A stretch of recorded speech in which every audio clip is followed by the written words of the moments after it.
este momento, Venezuela siempre, siempre Venezuela. Bueno, tremendo este tema. Son de azúcar, muy dulces ellas. No soy un juego, este tema con el que iniciamos nuestra edición del día de hoy. De Venezuela siempre, siempre Venezuela. Como siempre, llevándoles información, comentarios, noticias, música, entrevistas, todo lo que tiene que ver con Venezuela y su migración en el mundo.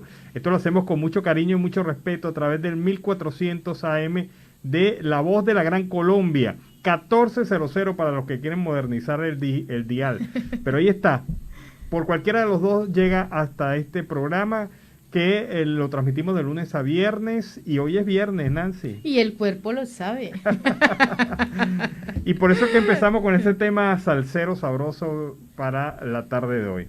Buenas tardes, Alan, y buenas tardes a toda esa amable audiencia que siempre nos sigue a través del dial 1400 AM, La Voz de la Gran Colombia, y de nuestras redes sociales oficiales en Facebook, Siempre Venezuela Radio, en Instagram, @Siempre Venezuela Radio, y en Twitter, @Siempre Venezuela, y en la página web www.siemprevenezuelaweb.com.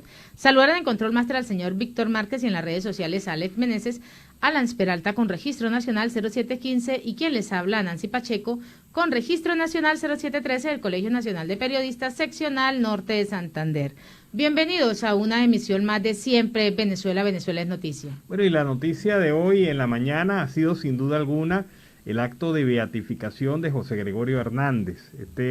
Este beato venezolano llega a los altares y a través de eso pues se puede observar la emoción de la feligresía venezolana por estos hechos. En diversos puntos de Venezuela, en diversas iglesias de Venezuela, no solamente vibraron las campanas, sino que también se hicieron actos especiales en honor a José Gregorio Hernández a la víspera del acto principal que se realizó a las 10 de la mañana hora de Venezuela y que ha significado pues un evento de mucha emoción religiosa en toda Venezuela, en todo el país.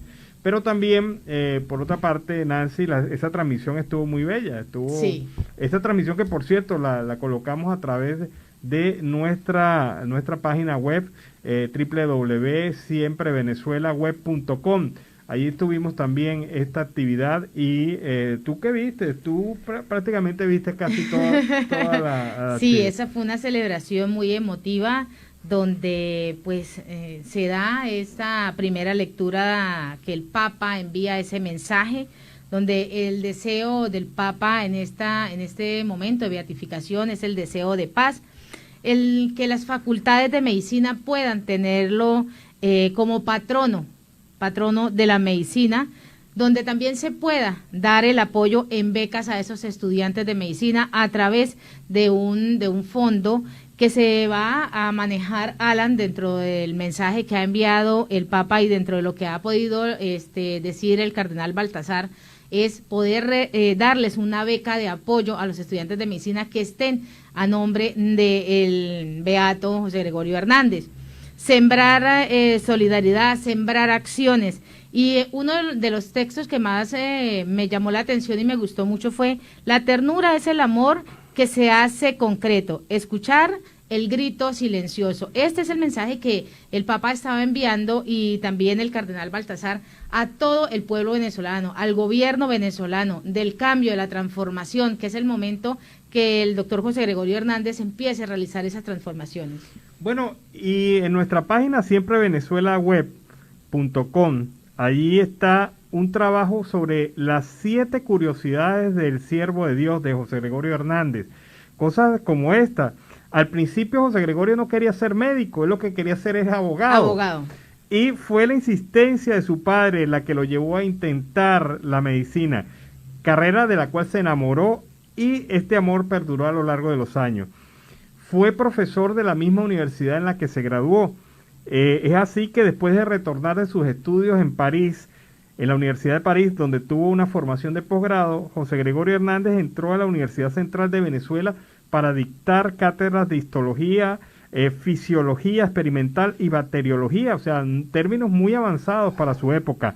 Fundó la cátedra de anatomía patológica y estuvo como profesor casi 30 años en la Universidad Central de Venezuela.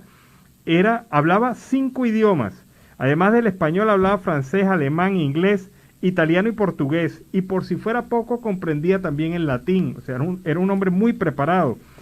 Dedicaba mínimo 1 hora diaria a los pobres. Esa era su norma, 1 hora diaria mínimo por día para atender a los pacientes más pobres, e incluso les regalaba dinero para su tratamiento. Esto le hizo ganarse el apodo del médico de los pobres.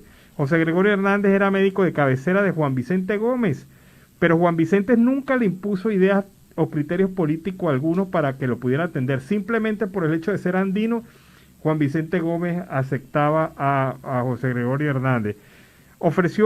Murió José Gregorio un día antes de la firma del Tratado de Versalles, el 28 de junio de 1919, pero se dice que ofreció su vida para el fin de la Primera Guerra Mundial. Algunos señalan eso.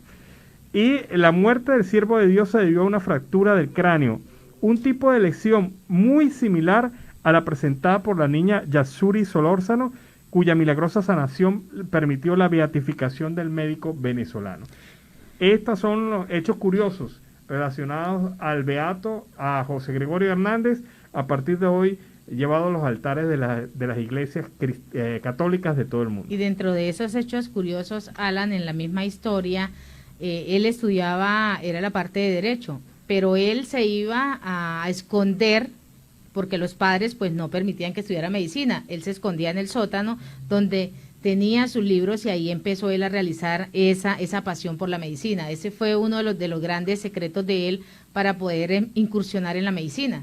Bueno, y si usted quiere leer ampliamente todo este tema, las curiosidades sobre la vida y obra de José Gregorio Hernández, lo puede leer en nuestra página web www.siemprevenezuelaweb.com, www.siemprevenezuelaweb.com. Allí pues usted tendrá mayor información sobre estos temas.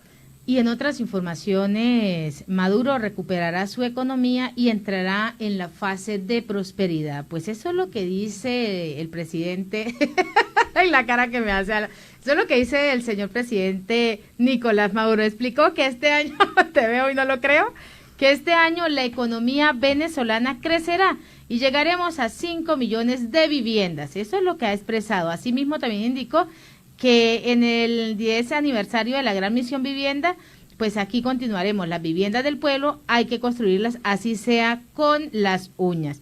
Sostuvo que con lo del COVID-19 tuvimos que frenar la construcción, pero hemos tratado de mantener el ritmo, el rumbo a las 5 millones de viviendas. Somos el único país en el mundo que más viviendas construyó en los últimos 10 años. Vivimos en las ciudades comunales con la Misión Vivienda Venezuela para darle poder al pueblo. Esto es lo que ha dicho Nicolás Maduro. ¿Sabe qué es vergonzoso? Que lo diga precisamente en el momento de que José Gregorio Hernández es beatificado. Es beatificado. O sea, porque es una mentira, evidentemente. Maduro dijo que había construido 500.000 viviendas el año pasado, en plena pandemia, imagínense ustedes. O sea, prácticamente un ritmo de 30 o 40 viviendas al día tendría que haber entregado. Pero esto sabemos que es falso, esto no tiene nada que ver con la realidad, la verdadera realidad del tema. Y eso de que está diciendo que se va a recuperar la economía venezolana en pleno momento de pandemia, con recesión del mercado petrolero, con la situación actual y económica del país, es una nueva promesa falsa, mentirosa, del gobierno madurista, de este gobierno que no se cansa de verle la cara de bolsa a los venezolanos, porque solamente una persona con esas características creería algo como lo que dice Nicolás Maduro cuando todos los economistas pronostican una inflación superior al 1000% en Venezuela nada más este año. Eso es lo que viene presentando. Bueno, se colocó a llover fuerte aquí en Cúcuta, ¿no, Alan? Se desató un palo de agua en esta ciudad previo truenos, relámpagos y centellas. De verdad que aquí lo sentíamos a cada rato. Pero seguimos aquí con las informaciones. Trabajadores protestarán este sábado para exigir reivindicaciones. Los diversos sindicatos que agrupan a los trabajadores del Estado Zulia se concentrarán este sábado 1 de mayo en la plazoleta de la Basílica para exigir sus reivindicaciones salariales, además vacunas contra el COVID-19, equipos de bioseguridad, ajustes salariales y la derogación del memorándum 2792 emanado por el Ministerio para el proceso social del trabajo el 11 de octubre del 2018, en el que se autoriza a las empresas y patrones en general a desconocer beneficios laborales de sus empleados. Las fuerzas sindicales y políticas coinciden en que la Cruz Roja es el ente ideal de intermediación como organismo internacional para que la ciudadanía pueda acceder a las vacunas anti-COVID. Bueno, el comisario Iván Simonovic hizo un análisis sobre los últimos hechos ocurridos en la zona de frontera de Venezuela. También afirmó que la presencia de la FARC y las acciones de estas bandas, megabandas delincuenciales en Venezuela, tienen patrones comunes bajo un concepto que él ha denominado guerra híbrida. Vamos a escuchar esta visión que tiene Iván Simonovic, el comisario Iván Simonovic, sobre este tema. Decir que los eventos del día de hoy en Caracas, en la Cota 905, son la evidencia de un Estado fallido, es tener una visión raquítica o miope del problema en Venezuela, pero sobre todo lo que se avecina para la región. Hace 20 años el régimen decidió entregar armamento de guerra a los grupos criminales y los convirtieron en el bastión de defensa de la revolución. Desde ese momento dejaron de ser grupos criminales para convertirse en grupos irregulares. Ahora bien, hay un denominador común entre los eventos de Apure de hace un mes y los acontecidos del día de hoy en la 905, o los que han sucedido con la 905. Y ese denominador común se llama caos. El caos no es más que el resultado de una guerra híbrida, cuyo objetivo final es lograr la disfuncionalidad del país hasta lograr que todo colapse. Nada de esto es casual. Todo obedece a un plan bien estructurado desde hace ya varios años, que cuenta con un apoyo multipolar, en este caso liderizado por Rusia, China e Irán.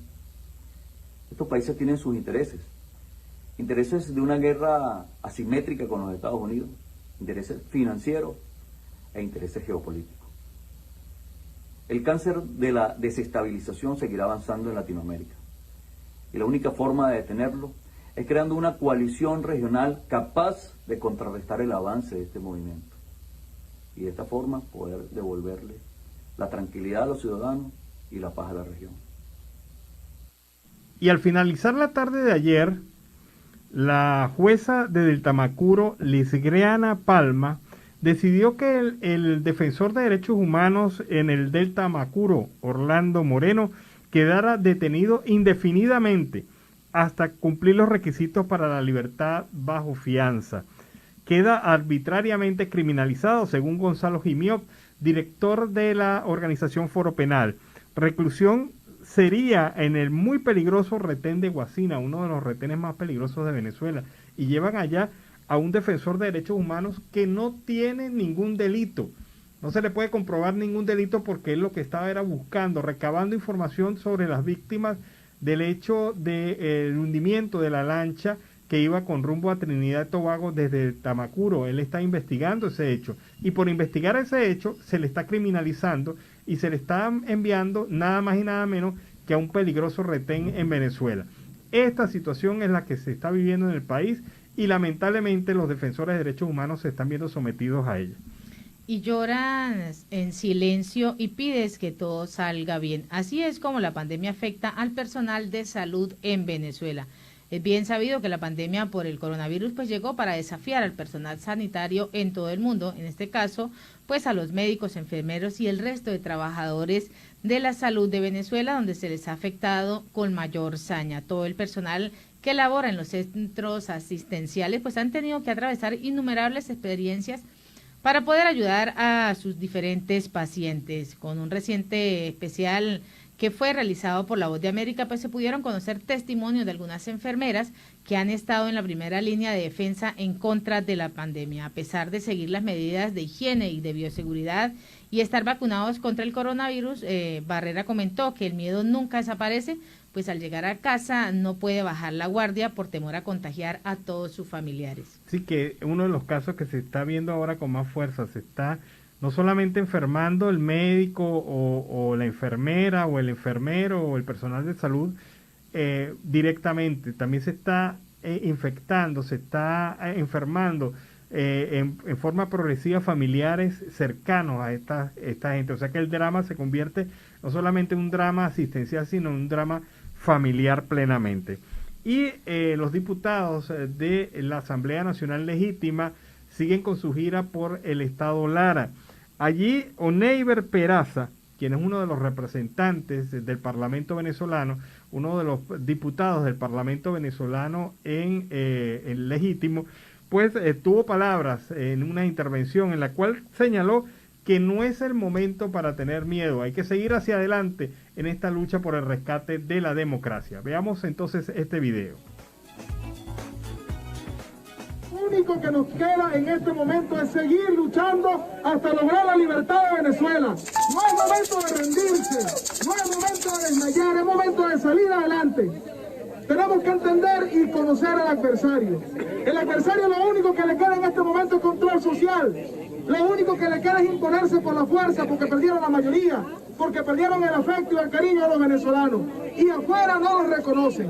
Entendiendo que a ellos lo que le queda es control territorial, tenemos nosotros que avanzar en ganar control territorial para que Venezuela pueda salir adelante, para que restauremos la democracia en el país, para que demostremos en un sistema de gobierno diferente que sí es posible salir adelante y lo más importante, que sí es posible reconciliarnos como venezolanos que somos todos nosotros y que desde acá de Carola le decimos a toda el área de Venezuela entera que acá está su diputado, que acá está Venezuela, que acá están los venezolanos luchando cada día más hasta lograr la libertad y la democracia. Entonces la presencia de los diputados de la Asamblea Nacional, en este caso Oneiber Peraza, quien ha afirmado no es el momento para tener miedo, hay que seguir avanzando en el rescate de la democracia en Venezuela. Y se cumplen 2 años de la Operación Libertad. Juan Guaidó y Leopoldo López pues se ubicaron en los alrededores de La Carlota, conocida oficialmente como la base aérea Generalísimo Francisco de Miranda, donde llamaron a los miembros de las fuerzas militares a respaldarlos. Pues en la madrugada del 30 de abril del 2019 amanecieron en Caracas estos dirigentes opositores, Juan Guaidó y Leopoldo López, al frente de este grupo militares en la base de Carlota. Guaidó y López pues se ubicaron en los alrededores, conocida también oficialmente como la base aérea.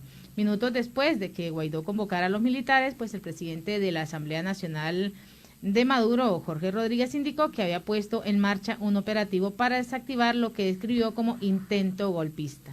Bueno, y el mandatario interino, Juan Guaidó, consideró que existe un género más afectado y destacó que se está al frente de patrones destructivos. Esto en el caso de los llamados abusos sexuales que están siendo denunciados a través de redes sociales y ante la propia Fiscalía General de la Nación. Juan Guaidó, presidente interino, se refirió a las recientes denuncias de acoso y abuso sexual de que víctimas difundieron en redes sociales. Durante una rueda de prensa, Guaidó manifestó que no se deben tolerar estas acciones y se debe denunciar cualquier tipo de acoso. Guaidó también expuso que es doloroso cuando uno de sus casos sucede en nuestros entornos.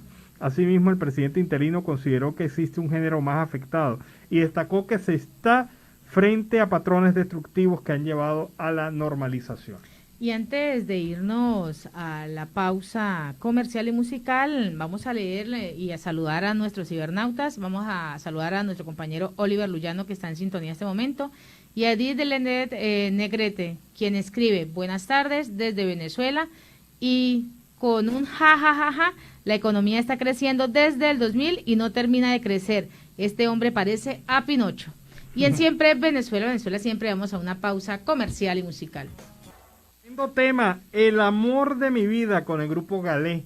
En este día viernes hemos llevado música, tú sabes, de ritmo sabroso, de ritmo de viernes. Claro, pero es que es viernes, hay que disfrutarlo. Claro, así es.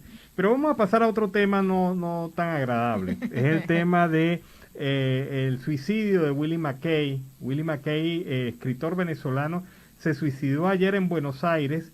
Y esto después de una andanada de acusaciones que en 3 días provocaron una destrucción de su imagen total. El señor McKay, el escritor McKay, venezolano, pues fue acusado por abuso sexual por parte de una persona que lo señaló, y aparecieron entonces otros casos. Sí, siguieron saliendo casos. En donde se vincula. Pero esto inició también toda una situación en redes sociales y en medios de venezolanos en donde están abundando las denuncias sobre hechos de abuso sexual por parte de, supuestamente por parte de comunicadores, gente de los medios, gente vinculada a diversos sectores de la sociedad civil venezolana, empresarios, etcétera. Esto llegó también al escritor McKay, que lamentablemente, pues en un hecho y una decisión muy lamentable, pues se suicidó ayer en Buenos Aires. Y en horas de la tarde después que se había dado la información, que él había reconocido y que tenía su culpabilidad. Sí, él lo reconoció, pero me di a la tarea de revisar la columna de Willie McKay, los últimos tweets de Willie McKay, y Willie McKay estaba atravesando también por otro proceso muy difícil. Él tenía, el 16 de abril, se cumplió el primer año del fallecimiento de su padre. Y esto impactó duramente en su emocionalidad, en su situación emocional. Él lo expresó en un tuit que publicó el mismo 16, en donde manifestaba extrañar hondamente la figura de su padre. Y creo que esta depresión también contribuyó a lo que pasó posteriormente. A tomar esa decisión, sí, ¿no? Él estaba muy deprimido porque se cumplía el primer año de fallecimiento de su padre, y esto pues es una situación que en su vida pues fue bastante dura. Además, en ese ambiente depresivo llegan estas noticias, llegan estas informaciones, se destruye la imagen, porque no hay que negarlo, esto en redes sociales se hizo un juicio público contra él, especialmente en la red de Twitter, se hizo un juicio público contra él. Y bueno, la situación pues derivó en el último tweet de McKay, pocos minutos antes de lanzarse. McKay publica esto en un mensaje de tweet: no sean esto, crece adentro y te mata, perdón.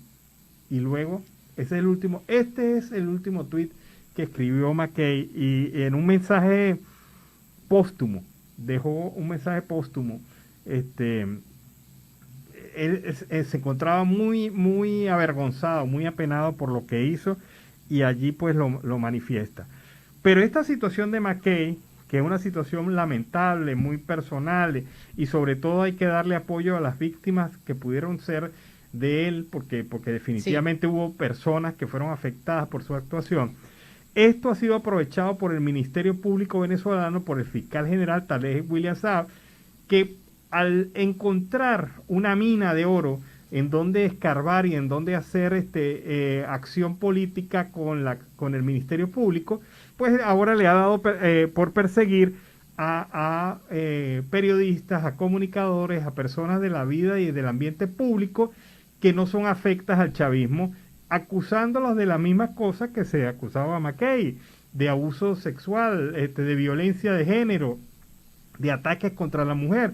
Y es así como hemos visto un listado de personalidades públicas, casualmente todas vinculadas al sector opositor, y ha sido y a las cuales el fiscal general de la Nación, ese que no tiene tiempo para investigar a Maduro ni para ver los problemas en Apure, ni en otras regiones del país, ni violaciones de derechos humanos, ese que no tiene tiempo para eso, ahora le ha dado por investigar y por anunciar investigaciones y persecuciones contra voceros del sector. Quiere trabajar, Sí. quiere darse a la tarea de trabajar con este tipo de investigaciones. Claro, El gobierno entregó la soberanía y él no se ha tomado la delicadeza de mirar, bueno, la soberanía se la tomaron los diferentes grupos que armó el mismo gobierno, uno, y dos, los grupos extranjeros que ingresaron, el ELN, las FARC. Sí, eso sí no lo ha investigado, las muertes de los soldados que dejaron atirados. Él no tiene tiempo para esa investigación, él lo que tiene tiempo es para perseguir a los opositores con denuncias anónimas, porque hay varias denuncias anónimas. Evidentemente se protege la confidencialidad de la víctima, pero con eso se ha aprovechado para lanzar una horda de ataques en contra de algunas personalidades, casualmente todas del sector opositor. Pero le están recordando al fiscal general que hay acusaciones de pederasta en el sector chavista y que él no ha investigado, y que son denuncias muy serias que vienen de años anteriores. Por ejemplo, La del actual presidente del Banco Central de Venezuela, Nelson Meréndez, a quien se le acusó de pederasta. Y esto nunca fue investigado por el Ministerio Público, ni se hizo escándalo con eso, ni el fiscal salió a decir que iba a investigar al presidente del Banco Central de Venezuela. Ustedes saben cómo se descubrió este evento de pederastia. Se descubrió porque el propio Nelson Meréndez denunció a una muchacha de 14 años que supuestamente le había robado la pequeña cantidad de $300,000 de su mesita de noche. Él tenía a una niña dentro de su habitación, dentro de su casa, a la cual había mimado y había consentido, porque las declaraciones que da la familia de ella, pues se reconoce que él ha mantenido durante mucho tiempo a la familia, pero la denunció por el robo de $300,000 que estaban en su mesita de noche. Esa es la plata que seguramente estaba guardando para el pasaje del día siguiente, para poder pagar algunos gastos mínimos. El presidente del Banco Central de Venezuela le roban $300,000 y ahí es cuando se conoce este caso de que él estaba saliendo con una niña de 14 años. Ah, pero ¿qué pasó? No se hizo escándalo. Se quedó ahí en la reserva. El fiscal general no salió a investigar. Ahí no había violencia contra la mujer. Ahí no había pederastia. Ahí no había abuso contra un menor de edad. Y le están recordando ahora al fiscal que por qué no investigó ni ha hecho investigación sobre este caso, que todavía, por cierto, sigue vigente. Otro pederasta que ha sido olvidado por el fiscal general de la Nación es el general en jefe Jesús Suárez Chourio, quien en el estado Apure dejó embarazada a una niña de 14 años. Se armó un escándalo por esto. El fiscal tampoco intervino, tampoco dijo nada, tampoco abrió frente contra esta gente. Y se supo, y lo comentamos aquí en el programa, que el general había resuelto su problema entregándole una casa a la niña para que la niña no siguiera armando escándalos y seguramente garantizándole una provisión de dinero para alimentarla a ella y mantener a su familia. Lo peor del caso es que esa casa se construyó con recursos del programa Misión Barrio Nuevo Tricolor. Y esta casa pues se entregó y se le dio a esta niña para que mantuviera el silencio.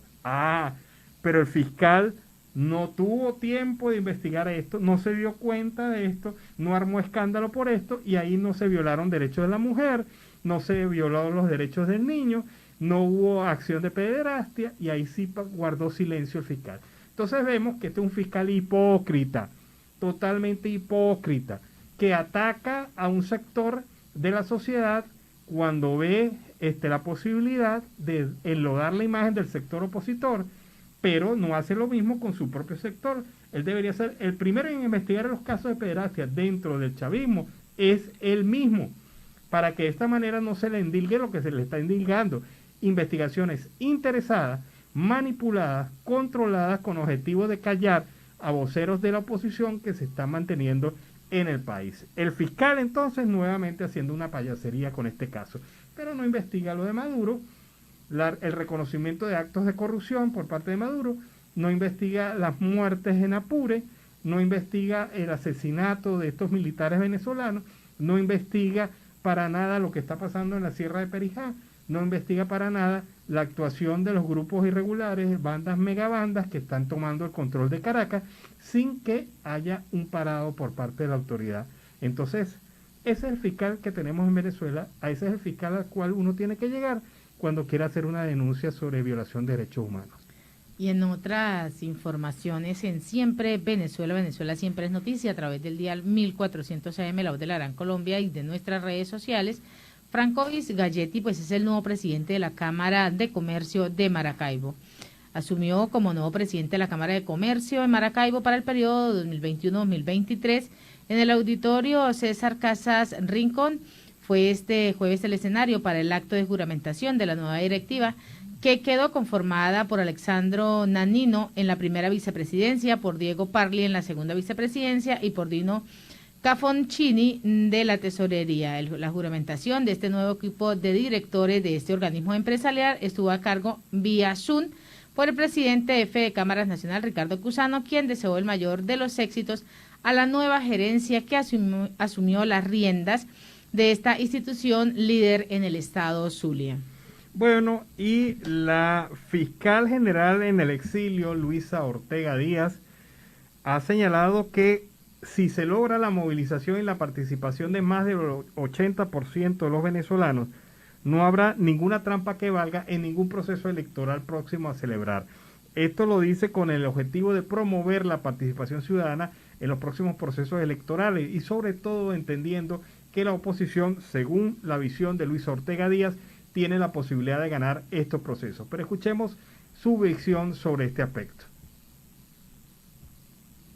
Soy Luisa Ortega Díaz. El compromiso y voluntad de votar de cada venezolano es lo que definirá nuestra victoria en las próximas elecciones regionales. Más del 85% de los venezolanos repudia la gestión de los que usurpan el poder. Si este porcentaje sale a votar, nadie podrá ocultar la aplastante derrota que le daremos. Esa no es una cifra estadística, es el dolor, el sufrimiento y el padecimiento de personas que ahora tienen la extraordinaria oportunidad de acabar la catástrofe que vivimos. Nada ni nadie puede ocultar el voto de millones de venezolanos que decidieron usar su poder ciudadano para rescatar la democracia. Entonces no es un CNE instalado por los usurpadores lo que determina la victoria o la derrota. De la mafia enquistada en Miraflores no se puede esperar ni bondades ni condiciones. No podemos pedirle que se comporten como demócratas. Ellos son un grupo delictivo, lo han demostrado y continuarán delinquiendo para mantenerse en el poder. Por ello es que desmovilizarnos y abstenernos solo beneficia a Maduro. Distraernos en temas que los favorecen es entrar en la agenda que ellos controlan. Lo mejor es utilizar esta energía para promover un plan de acción enfocado en organizar las capacidades electorales de las fuerzas democráticas y ganar arrolladoramente las próximas elecciones. Iniciemos ya la formación de nuestros promotores y guardianes del voto. Movilizándonos y votando masivamente, garantizaremos el triunfo. Así es como se ganan unas elecciones. Vamos a lograrlo. Bueno, es el mensaje de la fiscal general en el exilio, Luisa Ortega Díaz, sobre este tema de la participación electoral. Y Nancy, publica el Servicio de Información Pública, que es un sistema de varios periodistas independientes venezolanos en donde se ofrece información sobre el país. Lo siguiente: el fiscal designado por la constituyente Tarek William Saab informó a través de su cuenta de Twitter la apertura de una investigación penal contra el periodista César Batiz, director del Pitazo, y contra nuestro compañero del Servicio de Información Pública, Víctor Amaya, por presuntas denuncias públicas de mujeres víctimas de violencia psicológica y acoso sexual.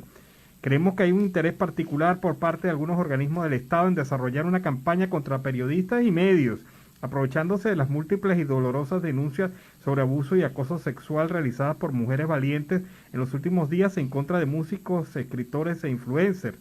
Desde el Servicio de Información Pública respaldamos plenamente a nuestro compañero en la decisión de atender la investigación penal y exhortamos a las autoridades a no hacer un uso político y persecutor de una realidad que afecta a innumerables mujeres en Venezuela y que requieren de verdadera justicia y reparación ante sus denuncias.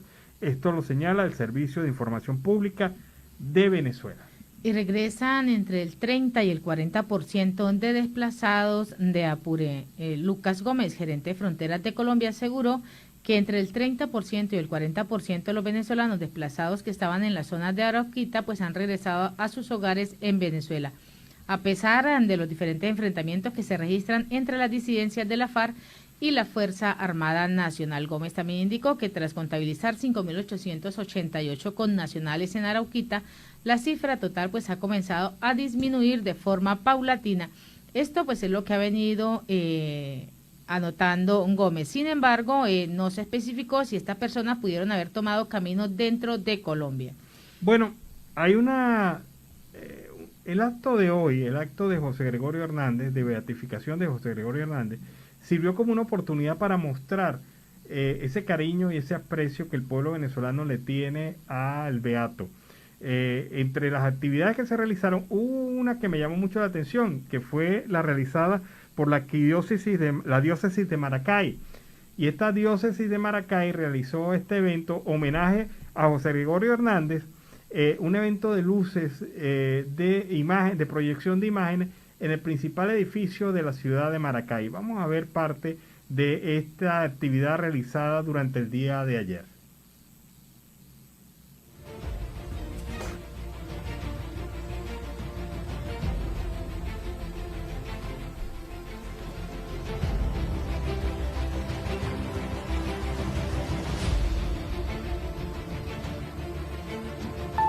Bueno, aquí estamos una vez más cumpliendo este compromiso o asumiendo el compromiso con el Padre George en esta ocasión súper especial como es la beatificación del doctor José Gregorio Hernández.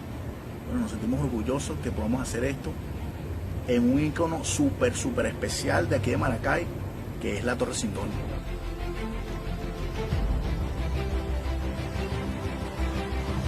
Estamos aquí reunidos con los amigos de OVA Iluminaciones y también Intelligence Zone, juntos como equipo unidos a la diócesis Maracay, a su excelencia Monseñor Enrique Parabano, nuestra guía, quien nos dio esta hermosa idea de proyectar la imagen de José Gregorio Hernández.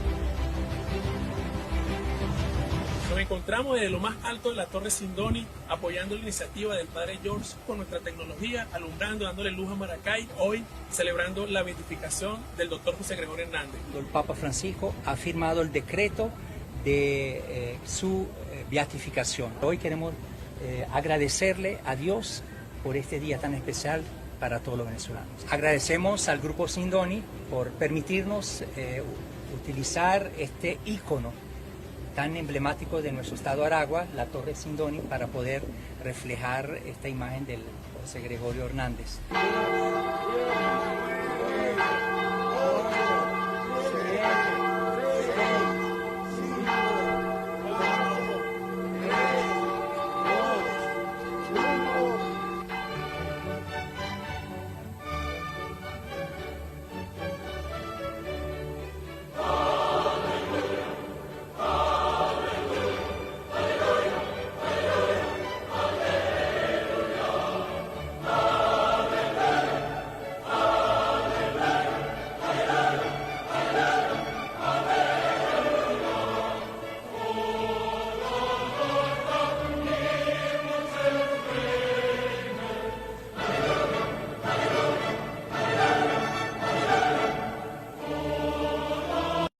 José Gregorio Hernández. Y en Siempre Venezuela, siempre, vamos a una pausa comercial y musical. ¿Y qué tal este tema de Noris Valencia? Comadre, yo no me caso. Con ese tema iniciamos esta segunda hora de Venezuela Siempre, Siempre Venezuela. Nancy muy animada y muy pendiente de la letra de la canción. Pero es que yo creo que ese tema musical cae bien a nuestro corresponsal Oliver Luyano. Caray. Y él sabe por qué lo estoy diciendo. Bueno, y con esa declaración formal iniciamos esta segunda hora en este enlace con nuestra emisora hermana, La Voz del Río Arauca, que replica nuestra señal allá en esta zona del Arauca Binacional Colombo Venezolano. Desde acá, desde el 1400 AM de La Voz de la Gran Colombia, 1400 para los que son un poco más modernos en estos asuntos de la tecnología. Bueno, y en esta segunda hora saludamos ahí en el Control Master de La Voz del Río Arauca 1110 AM a Roberto Alexis Rojas, a nuestro corresponsal Oliver Luyano, el amigo de todos, y a todos esos amables oyentes que están ahí en esa sintonía, en esta segunda hora que están en Arauca. Y continuamos con más información en Siempre Venezuela, Venezuela Siempre. Y con el tema de la beatificación del doctor José Gregorio Hernández y el mensaje que ha enviado el Papa Francisco, pues el presidente Nicolás Maduro agradece al Papa sus buenos deseos de reconciliación para el país. Maduro manifestó en el mensaje que el Papa se ha transmitido y donde se transmitió a nivel de cadena internacional de forma obligatoria en radio y televisión para todo el país. Asume que es un llamado para que todos los venezolanos estén en unión. Esto pues es lo que ha venido reiterando Nicolás Maduro. Bueno, pero fíjense esta noticia. Al menos 10 ciudadanos de nacionalidad venezolana fueron detenidos por participar en los hechos vandálicos en medio de las protestas que se generaron en Cali contra la reforma tributaria impulsada por Iván Duque. Esta declaración proviene del alcalde de Cali, Jorge Iván Ospina, quien dijo que identificaron en flagrancia a algunos venezolanos quienes enfrentan una posible deportación. Ahora, a propósito de esto, ¿cuál es la posición de este programa en relación a estos temas? Que si se identificaron en acciones delictivas, que si estaban haciendo acciones delictivas, que puedan ser señaladas a través del articulado penal colombiano, se le aplique todo el peso de la ley. Aquí no se defiende lo indefendible. Si hay unos señores que vinieron a hacer destrucción en territorio colombiano y son de nacionalidad venezolana, se les sanciona, se les castiga. No simplemente, para mí no basta solamente con la medida de deportación. Lo que debe hacerse es judicializarlos y llevarlos hasta las últimas consecuencias y señalarlos y que cumplan condena penal. Porque es un ejemplo para todos los demás que vienen con las mismas intenciones. Que por cierto, para que no se alebresten los xenófobos, es una minoría minúscula de venezolanos los que vienen a hacer ese tipo de acciones delictivas en territorio colombiano. La gran mayoría de los venezolanos, más del 99% de los venezolanos, vienen a actividades de trabajo, a formar, a hacer futuro, a hacer vida. Entonces, si estos son 10 que vinieron a hacer actos de vandalismo en territorio colombiano, pues que se les sancione. Y desde este programa alentamos a las autoridades de Cali y a las autoridades de cualquier parte del territorio colombiano de que si detienen a un venezolano realizando actividades delictivas, se le sancione y se le castigue. Eso es el deber ser de la autoridad en Colombia. Y no simplemente la medida administrativa de deportación, porque eso no basta para este tipo de personas que vienen con una actitud delincuencial al territorio colombiano. Pero si a los otros, a la gran mayoría de venezolanos que vienen a trabajar, se les permite la oportunidad de crecer y desarrollarse, pues bien, bienvenido sea también. Y más del 50% de los venezolanos valora negativamente el servicio de electricidad. El Observatorio Venezolano de los Servicios Públicos indicó que de manera periódica en las ciudades del occidente del país pues se han obtenido 2 porcentajes más bajos de evaluación positiva de este servicio eléctrico. En otro contraste, pues las urbes ubicadas en el oriente han reportado mejores valores. Un poco más de la mitad de los ciudadanos valoran negativamente este servicio de electricidad con un 52,7%. Esto es lo que han venido expresando el Observatorio Venezolano de Servicio Público. Las mediciones correspondientes al primer trimestre de este año realizadas en las principales ciudades del país por el observatorio, pues señalan la percepción que tienen las personas sobre el desempeño de estos servicios públicos. Mérida con un 78,8%, San Cristóbal 73,6%, Punto Fijo 63,7%, Barquisimeto 58,7%, y Maracaibo con 55,9%. Fueron ciudades en donde más reportaron fallas eléctricas según el informe. Bueno, y el informe también, pero de Fundaredes, el informe anual, destaca que los grupos armados irregulares han recibido por acción u omisión la protección, complacencia y hasta connivencia de los cuerpos de seguridad del Estado venezolano. En un trabajo preparado hoy por la periodista Sebastiana Barraez, a través de sus redes sociales, indica que los crudos testimonios de violación de derechos humanos en Venezuela condenan a las FAES, que se han convertido en sinónimo de represión y terror.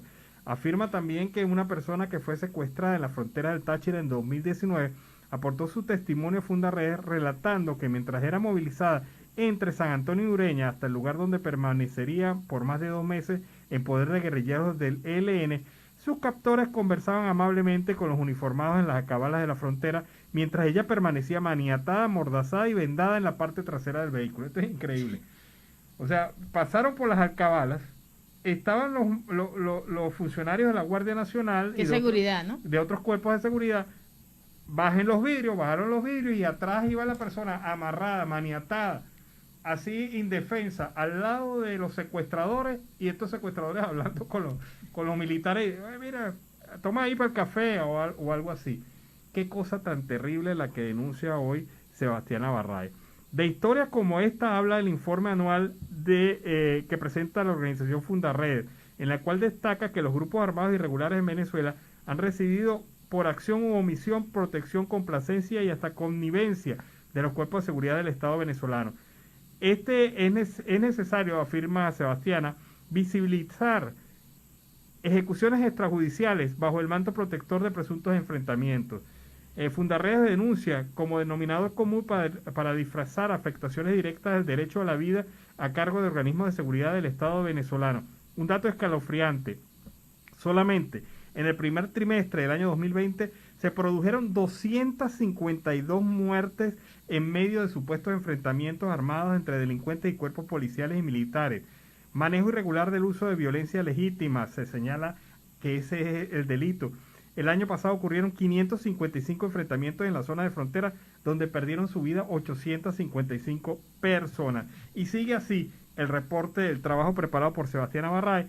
Conozca más historias como esta del secuestro, consultando este trabajo de ella, los crudos testimonios de la violación de derechos humanos en Venezuela, preparado a través de sus redes, y también en el informe de la propia organización Fundarredes, página web de Fundarredes, en donde está completo el informe y hay muchísimas más historias como esta.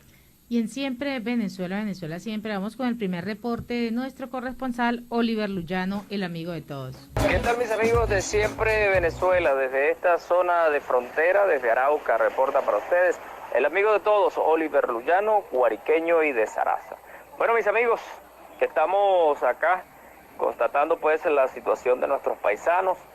A mi lado tengo a Jonathan. Jonathan es un joven venezolano que, como muchos, pues dejó su país para venir a buscar nuevos horizontes. Bienvenido, Jonathan. Buenos días. ¿Me dice tu nombre completo? Jonathan Polanco. Jonathan, ¿de qué parte de Venezuela tú eres? Yo soy de San Juan de Payar, estado Apure. Me decías que allá estabas viviendo con tus padres. Sí, yo vivía con mi papá y mi hermano menor. Nosotros anteriormente, cuando la situación no se había puesto tan a trinca, mi papá estaba bien arreglado, tenía una venta de repuesto de motos, tenía un taller de motos y tenía 2 verdureras. Pero la economía del país y la dictadura de Maduro nos quebró completamente. Y entonces me tocó a mí venir a emigrar y a buscar un mejor futuro. ¿Qué te dijo tu padre cuando le dijiste que te venías? Él no le gustó mucho porque como yo soy menor de edad y eso, él no quería que yo me viniera así por ahí, pero yo le dije, ¿qué estoy haciendo yo aquí en Venezuela si aquí no se está haciendo nada? Más bien yo quiero buscar manera de si me compro mi ropa, mis cosas que no tengo. ¿Y a qué te dedicabas tú allá, Jonathan? Yo ayudaba a mi papá en el taller, él es un ingeniero mecánico y yo tomé varios cursos con él y él me enseñó y yo sí sé bastante de eso. Tengo entendido que eres mecánico especializado en motos, ¿no? Sí, yo soy mecánico profesional de motos.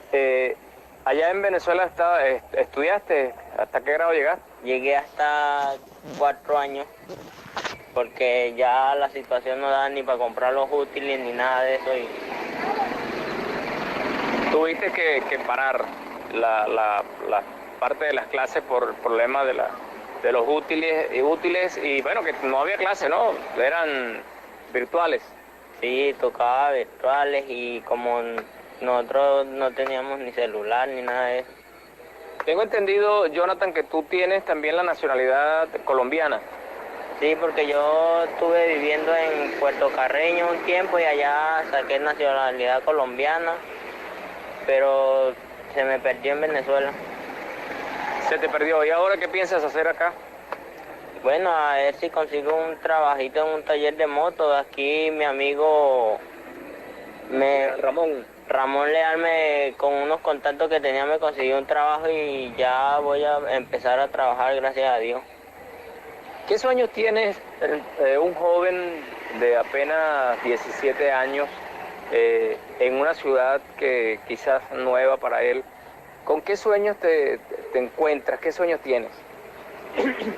Bueno, mi sueño es regresar a Venezuela, porque es el país donde nací, donde me crié, donde está mi familia y yo tengo la esperanza de que esto no va a durar para siempre, de que esto se va a acomodar y vamos a poder estar toda la familia juntos como siempre. ¿Qué extrañas de Venezuela? Todo, porque Venezuela es única. Venezuela es mi país y yo no lo cambio por nada, sino que nos toca emigrar y ¿qué vamos a hacer? Un mensaje para la juventud que está allá en Venezuela, que nos escucha. Bueno, que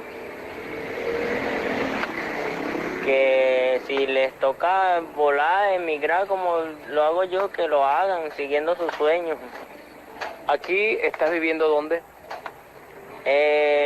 Hoy voy a ver si duermo aquí, que mi hermano Ramón me consiguió un arriendo donde él está viviendo para quedarme esta noche, porque anoche me quedé durmiendo en la plaza. Y la verdad que yo no estoy acostumbrado a eso, a dormir en la calle, y yo no pude dormir nada. Ando con el sueño vivito todavía. ¿Sentiste algún temor? No, ¿para qué no sentí temor de nada? Seguro. Y allí hay algunos paisanos también de allá de Venezuela, mientras transcurría la noche.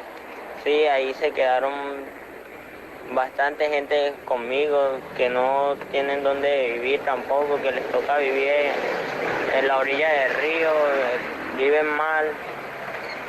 Eso es grave. ¿Extrañas a tu familia? Bastante. ¿Ya te comunicaste con ellos? ¿Le dijiste que estás bien? Sí, ya yo le dije que estaba bien, que ya había llegado a Arauca, y eso fue ayer, y para no preocuparlo, bueno, yo le dije que ya había conseguido donde dormir y todo, pero es para no preocuparlo allá, porque de una me mandan a buscar para que me vaya otra vez para Venezuela. ¿Pero no quieres volver? No, yo no quiero volver allá, porque allá uno no gana para lo que uno quiere, para la ropa, para las cosas de uno, sino puro para la comida. ¿A qué edad comenzaste tú a trabajar? Desde los 11 años. Yo comencé a ayudar a mi papá en el taller, porque como ya cuando eso ya la economía se estaba poniendo a trinque, ya no tenía para pagarle a los obreros, y entonces yo tuve que dejar un poco los estudios y ayudarlos.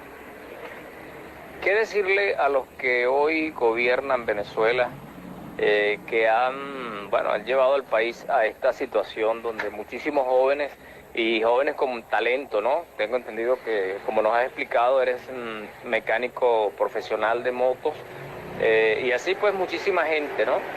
¿Qué mensaje tendrías que darle a los que hoy gobiernan el país? Que salgan, porque lo que no sirve es el voto, y ese gobierno no sirve. Es un gobierno corrupto, es una dictadura. Son narcotraficantes, tienen de todo eso de ese gobierno, y tengo entendido que es así, que para nadie es un secreto eso. Bueno, mis amigos, gracias a Jonathan. ¿Me dijiste Jonathan el apellido? Jonathan Polanco, de esta tierra del joropo, desde Arauca, reporta para ustedes Oliver Luyano, el amigo de todos, guariqueño y de Zaraza. Adelante, Nancy y Alan. Bueno, ver y escuchar esta historia de este muchacho de 17 años, Jonathan Polanco, pues uno como padre se pone allí el rostro de sus hijos. Y da indignación de ver que un gobierno haga que su juventud, que quienes van a crear un futuro, tengan que salir a pasar necesidades y dejar a sus familias. Sí, y hayan perdido la esperanza en su país. Sin embargo, hay algo que también me animó por la otra parte. Jonathan también sueña con volver a Venezuela. Regresar. Pero obviamente no va a regresar mientras las condiciones en Venezuela continúen así.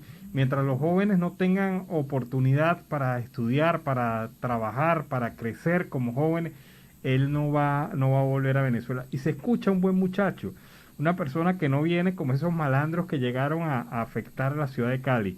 Este muchacho viene a trabajar, a buscar oportunidad, a hacer futuro, a darse futuro no solamente él, sino ayudar a su familia. Con solo 17 años es una persona... Técnico mecánico, ¿no? Técnico mecánico, y tiene una gran responsabilidad encima, tiene una gran responsabilidad sobre sus hombros. Ese es el tipo de venezolano pujante que llega a este país. No como esos malandros que afectaron a Cali y que dañan la imagen de los venezolanos en términos generales. Con ellos todo el peso de la ley.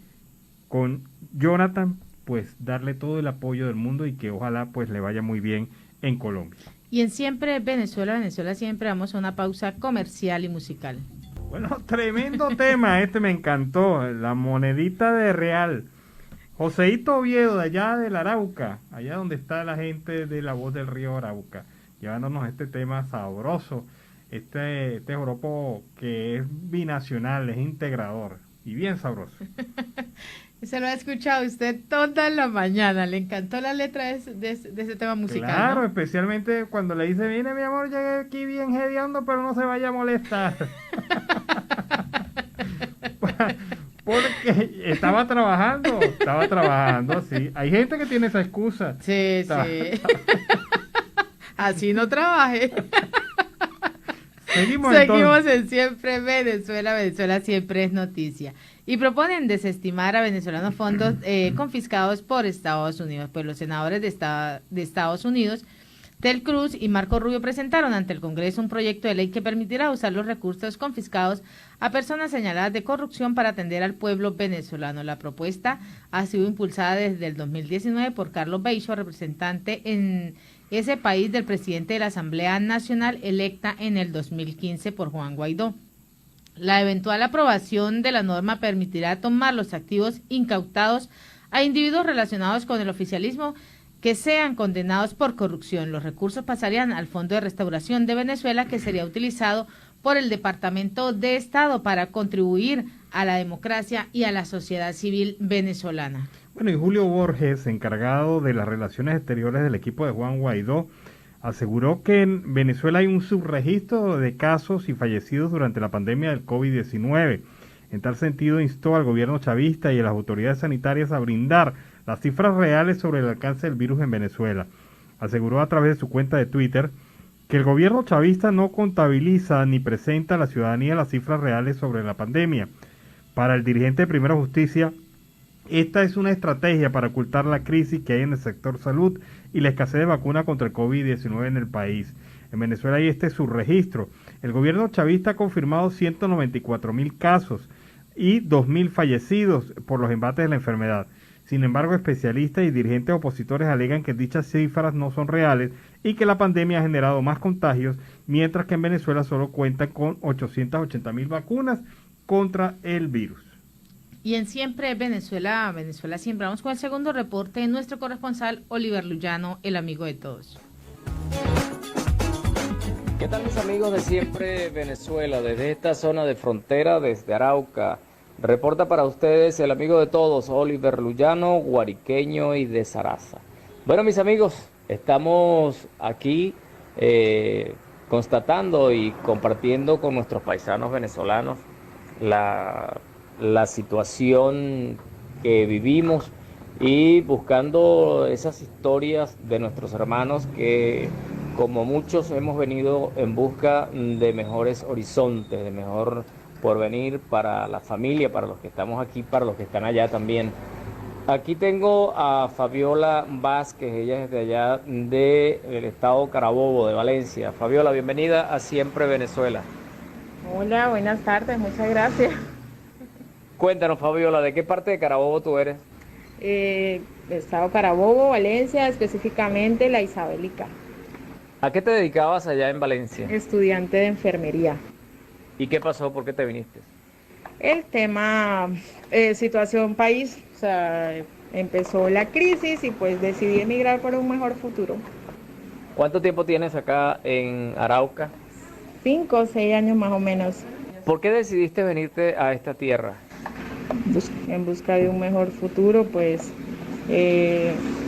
la situación se estaban poniendo crítica, mi mamá, mi papá me estaban dando estudios y pues ya en casa faltaba la comida, y así empezó la situación a ponerse cada vez peor y tocó pues salir, buscar rumbo, buscar nuevos horizontes para poder sobrevivir, subsistir. En ese entonces podía colaborarles, ya poco a poco me ha tocado poco a poco ir trayéndome, me traje a mi mamá, cada uno, porque allá pues estar allá ahorita el tema es complejo, es prácticamente morirse de hambre, o sea, para nadie es un secreto que allá la situación es más que difícil.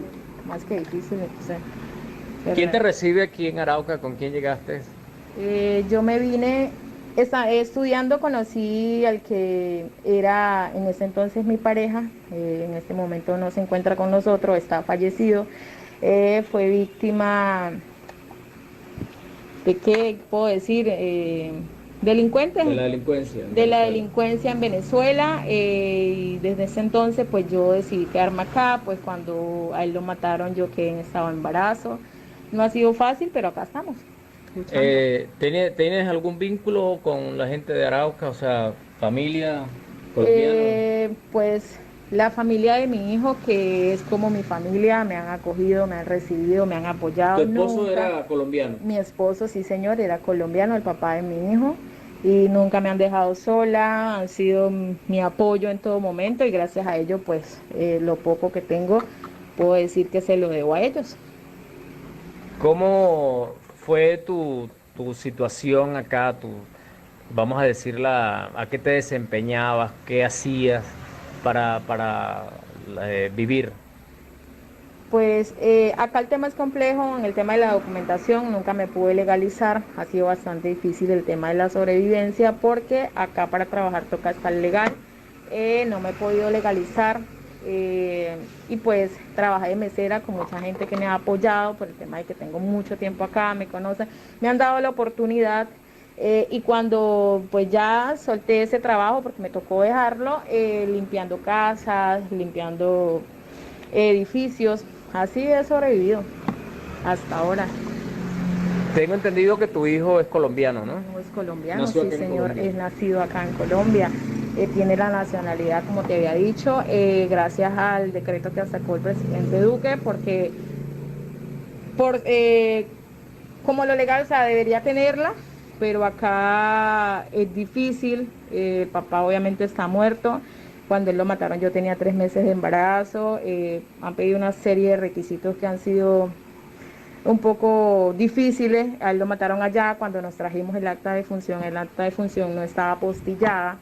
Y para acá iniciar esa serie de requisitos que nos piden, el acta debe estar apostillada. Hicimos el trámite en Venezuela, en ese entonces nos pedían $300 para apostillar el registro de función, cosa que en ese momento pues mi situación no era, y la familia de él pues tampoco tiene mucho dinero, que digamos, en el sentido económico. Como personas normales, humildes, no pudimos ni hemos podido, y ahorita no me imagino qué cantidad de dinero pedirán para hacer eso. Entonces dejamos eso así, pero gracias a Dios nunca nos abandona. Y bueno, Duque sacó ese decreto que ha podido, como te digo yo, nacionalizar a muchos niños, y eso los ayuda, los apoya, porque pues tienen acá derechos, ellos van a tener derechos. Y ahorita pues estoy en el tema de tramitando legalizarme. Ahorita que puedo decir, estoy un poco mejor que antes. Sí, pues en eso estoy. ¿A qué te estás dedicando ahora? Pues a mí siempre me ha gustado el tema de la decoración. Gracias a mi actual pareja me apoyó, y pues ahorita en asociación con otra persona tengo un negocio, vendo cajas para todo tipo de arreglos y vendo globos. Tengo un negocio de cajas, y se hacen arreglos de todo tipo. Cuando hablas con tus familiares en Venezuela, ¿qué te dicen? Que la situación está cada día más difícil. Obviamente el país está desvalorizado, ellos pueden trabajar mucho, pero lo mucho que trabajen no les alcanza. Es como dicen, el vivo vive del bobo, ¿no? Entonces pues ellos viven cerca a Puerto Cabello, en un pueblo donde no son muchas las posibilidades de empleo, no tiene medio de transporte, y pues la única fuente de trabajo que ellos tienen está cerrada. Les pagan pero no lo suficiente, y pues la manera, como te digo, de sobrevivir para ellos es poca. Yo con lo que puedo, cada vez que puedo, les estoy mandando dinero. Obviamente, como te digo, ellos pueden estar pasando una situación difícil, pero tratan, como quien dice, de no preocuparnos, de que ahorita, gracias a Dios, salí seleccionada para unos mercados que me están dando. Ya lo recibí, pienso enviarlo. Estoy viendo de qué manera puedo enviarlo, porque la guardia también es un tema de que usted lleva comida en cantidad, te quieren quitar la poco que tú llevas, y si tú no das comida quieren quitarte dinero. Entonces estoy viendo. Ese tema muy fuerte, amigos, la matraca en las alcabalas. Sí. Fabiola, ¿en algún momento cuando llegaste ante las dificultades pensaste regresar? Sí, Siempre he querido volver a mi país, espero que mi país algún día pueda levantarse. Muchas personas confiamos en que no es difícil porque conocemos a Venezuela, sabemos que Venezuela es un país muy rico, puede crecer muy rápido si de pronto extranjeros, personas le inviertan, como puede también que no. Venezuela está muy destruida. Otra gran parte de gente dice que Venezuela va a costar para que se levante, pero yo tengo mucha fe en Dios. Yo quiero regresar a mi casa, anhelo regresar a mi casa, estar con mi familia, no es fácil, mis hermanos están allá, o sea, es difícil. ¿Qué lección nos deja todo esto que estamos viviendo? Es difícil, es difícil.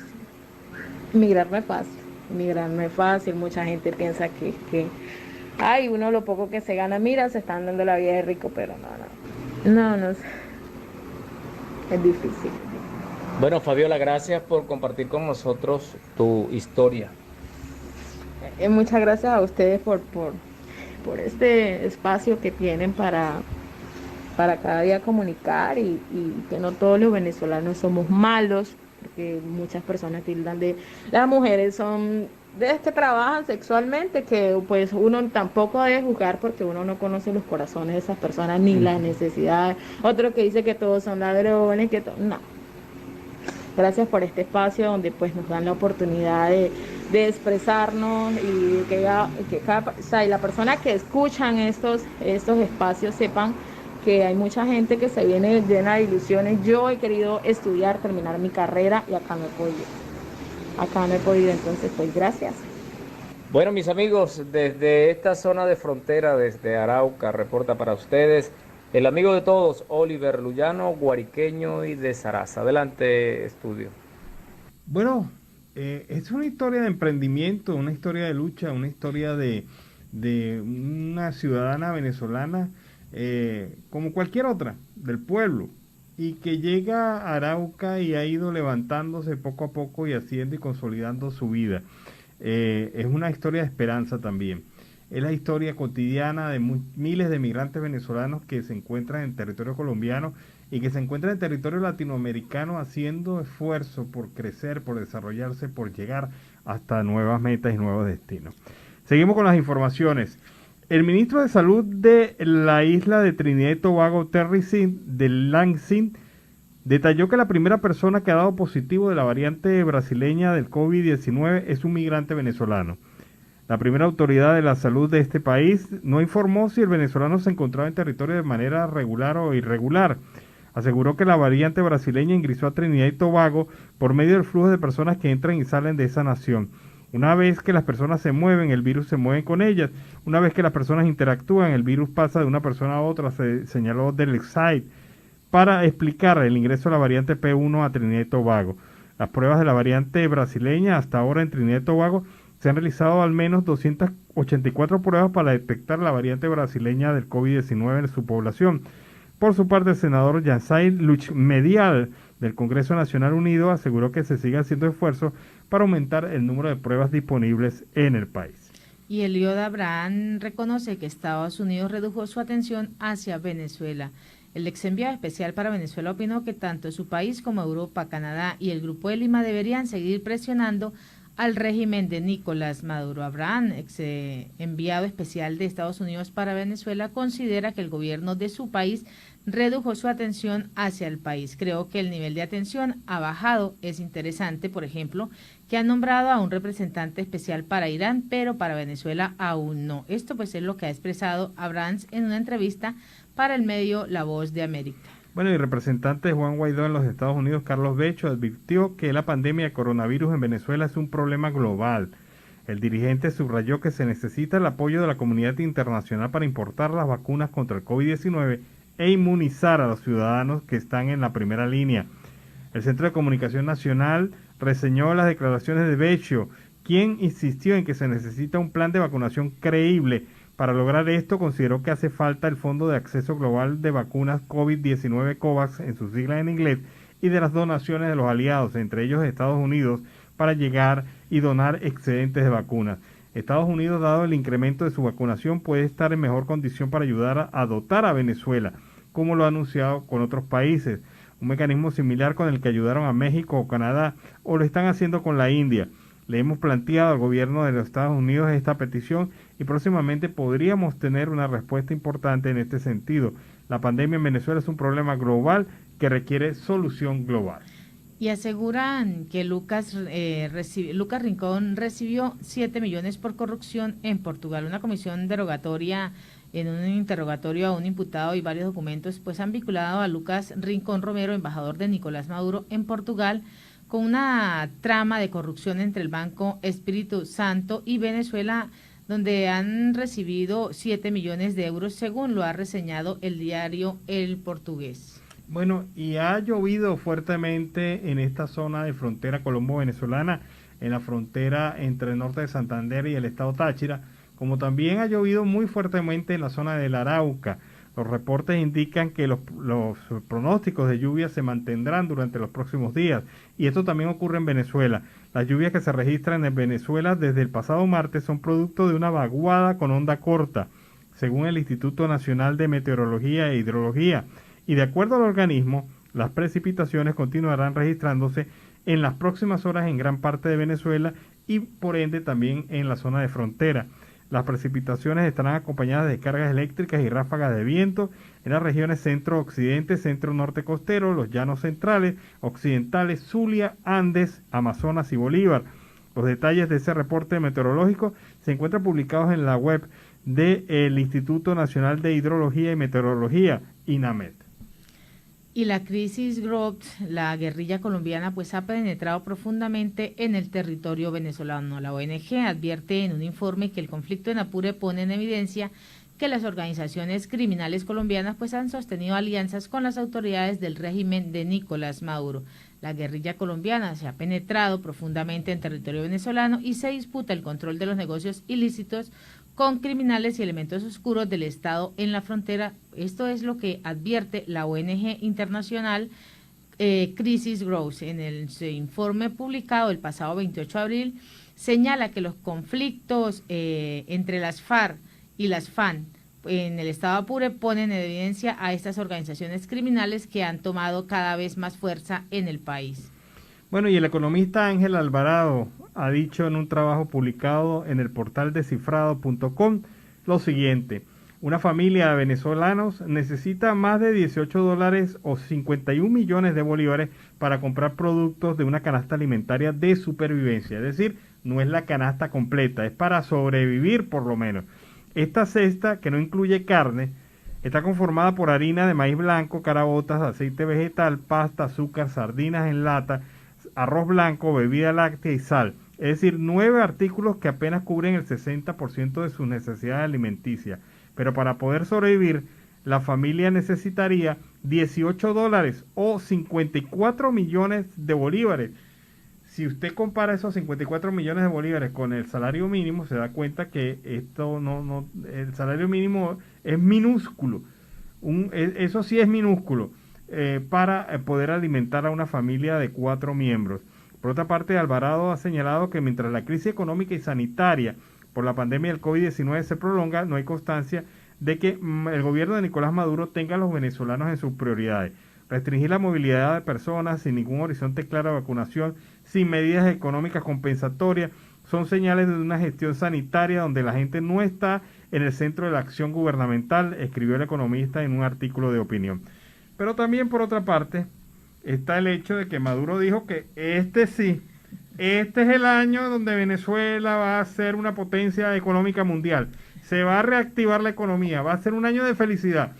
Estamos en mayo, Nicolás Maduro, en mayo. Pero es que ese es el mundo mágico de Nicolás Maduro. Ay, Dios. Pero estamos en mayo, Nicolás Maduro. ¿Cómo vas a decir en este momento, cuando las proyecciones económicas indican que habrá una inflación por encima del 1000%, donde tienes una moneda totalmente devaluada, donde esta información de la cesta de supervivencia, un venezolano debería ganar más de 54 millones de bolívares, con un salario mínimo de 1.800.000, con precios deprimidos del sector petrolero internacional, con una condición económica de aislamiento y actuación por parte del gobierno que no presenta ningún plan de rescate de la economía, ni ninguna alternativa que permita el rescate de la economía. Entonces sales tú con la payasada, Nicolás Maduro, de decir que Venezuela va a tener un año económico bollante. espectacular. No sé dónde sacó esa cifra, a menos que él sepa algo que nosotros no sabemos, ¿no? Puede ser, a lo mejor. Nunca se sabe. A lo mejor. Acuérdense que han salido recursos que no se sabían dónde estaban. O a lo mejor sale la gente, esta amiga tuya de la FARC, de Hezbollah, de la guerrilla colombiana, Alex Saá, y todos hacen una gran donación internacional y recuperamos por lo menos unos 4.000 o 5.000 millones de dólares de los 300.000 millones de dólares que se han robado en estos actos de corrupción durante los años del chavismo. O sea, a lo mejor es eso y no sabemos. Entonces ahí pecaremos nosotros por bocones. Y ahí Nicolás Maduro llegará y será invitado a este programa para decirnos, ustedes son unos bocones, y nosotros le diremos, sí, presidente.